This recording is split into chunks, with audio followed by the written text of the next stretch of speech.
Greetings, YouTube. As most people who watch my channel or the news in America know, don't ask, don't tell is a big issue here in the U.S. at the moment. And one of the latest groups to chime in on the controversy are the chaplains in the U.S. military.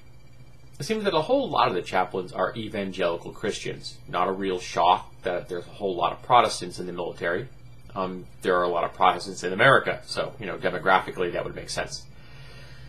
But, you see, they're concerned that if Don't Ask, Don't Tell gets repealed, that they will be prevented from condemning homosexuality. They're concerned that they will have to minister to gay soldiers. Well, here's a news flash for all the military chaplains out there. Okay, now you might want to sit down. This is going to hit you really hard. You already minister to gay soldiers every day. They just have to hide who they are, which is kind of unethical and immoral that we make them do that. Now, you already administer people from other faiths, because an evangelical Christian chaplain who has members in his troop who are Catholic or Buddhist or Wiccan or Jewish or anything, you have to minister to all of them. You have to administer to the agnostics and the atheists. If they seek counsel, that's your job. Alright? Now, I personally am not really sure why we even have chaplains in the military. At least official chaplains. I think it should be a volunteer position. One that is from people from the outside, kind of an embedded reporter kind of concept, with no military rank and no standing in the military whatsoever. That would also solve the problem here, because they would not be under obligation of direct military command, though if they were violating constitutional civil rights, they could still be reprimanded, as any citizen who would do so in a combat situation probably could as well, if they were disrupting troop morale, that kind of thing. But we have chaplains in the military. There are numbers of official chaplains, Christian, Jewish, Muslim. I think Buddhists are actually also official chaplains, and I believe I heard there may be a single Wiccan chaplain out there, or pagan chaplain out there, but I'm not positive. I know we don't have a whole lot of Muslim chaplains, but they all have official uniform, insignias, and the whole 9 yards. Now, if you don't want to do that job, there's the door. It's that simple. You just resign and you walk away. You already minister to people of other faiths, people of different political persuasions, without problem. You do it every day. So why is it this one particular issue that's getting stuck in your craw? You want the right to be bigoted, to be prejudiced against your fellow servicemen?